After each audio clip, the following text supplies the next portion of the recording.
Magandang araw sa inyo lahat. Ako si Cedric at welcome sa aming podcast. Kasama ko ngayon sina Paolo, Diego at Francen. Para sa episode na ito, pag-uusapan natin ng isang isyung madalas nating marinig sa balita.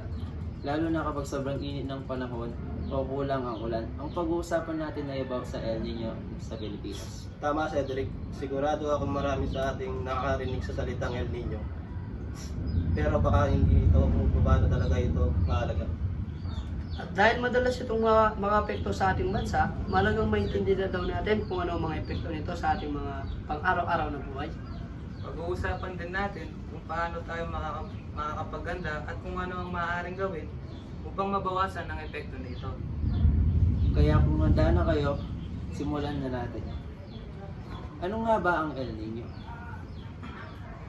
Ang El Nino ay isang natural na pangyayari kung saan umiinit ang higit sa normal na klima, tubig at karagatan Pasipiko.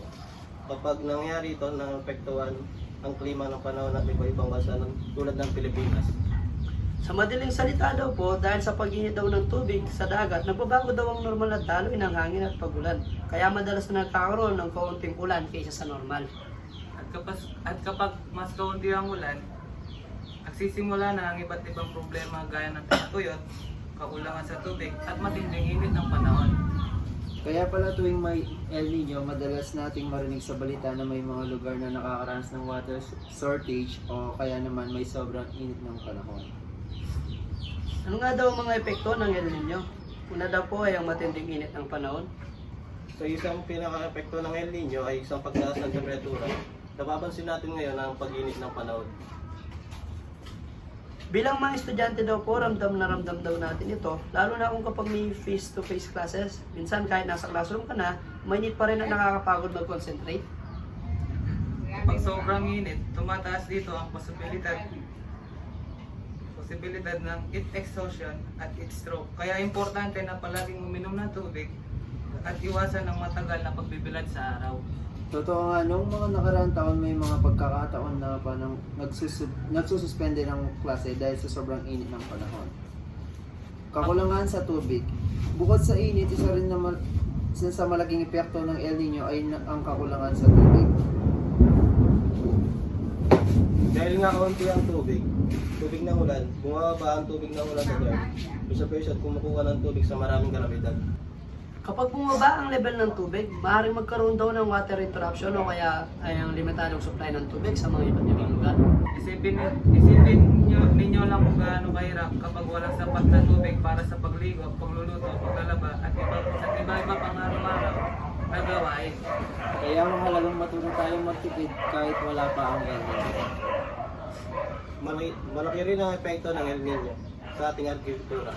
Alam naman natin ang mga pananim tulad ng mga palay at mais ay nangangailangan ng sapat na tubig upang lumago ito. Kapag kulang ang ulan, natutuyo ang lupa at nahihirapang mabuhay ang mga pananim. Dahil dito, bumababa ang ani ng mga magsasaka. At kapag bumaba ang mga ani, nakaapektuhan ang kanilang kita at kabuhayan. Hindi lang yun dahil mas kaunti ang production at kita ng mga palengke. Kaya kahit tayo magsasaka ay naapektuhan pa rin tayo bilang mga mamimili. At ang epekto nito sa ekonomiya, kapag maraming sektor ang naapektuhan, pati ang ekonomiya ng bansa ay naapektuhan din. Halimbawa, kapag mas kaunti ang ani, mas kaunti rin ang supply ng pagkain. Kapag mas kaunti ang supply, tumataas ang presyo.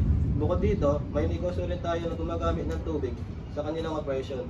Kapag nakaroon na ito ng kakulangan sa tubig, maraming bumabagal at umihina ang trabaho. Pati daw po mga isda ay maaaring maapektuhan dahil sa mga pagbabago ng kondisyon ng mga karagatan. Makikita natin na hindi lang pala sa simpleng init ng panahon ang dulot ng El Nino, marami itong epekto sa iba't ibang aspeto ng buhay. Paano nga ba makakapaghanda sa El Nino? Ngayon, alam na natin ang mga epekto ng El Nino. Pag-uusapan naman natin kung paano tayo magpapakahanda. Una, pagtipid ng paggamit ng tubig. Huwag hayaan tumulo ang gripo at gumamit ng sapat na tubig. Pangalawa, ugaliing uminom ng maraming tubig lalo na kapag may tamang panahon. Malaga ito upang maiwasan ang dehydration. Pangatlo, maginig tayo sa mga anunsyo at babala mula sa pag-asa at sa lokal na pamahalaan upang maging updated tayo sa mga sitwasyon. Bilang mga estudyante, maaari rin tayong tumulong sa mga simpleng paraan tulad ng pagpapalaganap ng impormasyon tungkol sa kalagayan ng pagtitipid ng tubig. Malaga rin dito ang pagtanim ng puno dahil nakakatulong ito sa kapaligiran. Sa pagtanim ng puno, nakabalans ang kalikasan. At syempre, alagaan natin ang ating mga kalusugan, lalo na kapag napakainit ng panahon. So ano nga ba ang aming mga personal na opinion? Bago tayo matapos, gusto kong marinig ang inyong mga opinion tungkol sa El Nino. Para sa akin, mahalaga ang pagtutunan ng pansin. Hindi dahil lang ito problema ng gobyerno. Lahat tayo ay may responsibilidad tumulong at makatipid ng tubig, pangangailangan ng kalikasan. Ako naman, naniniwala ako mas magiging handa tayo kung magiging responsable tayo sa paggamit ng ating likas na yaman at kung magiginig tayo sa mga opisyal ng impormasyon.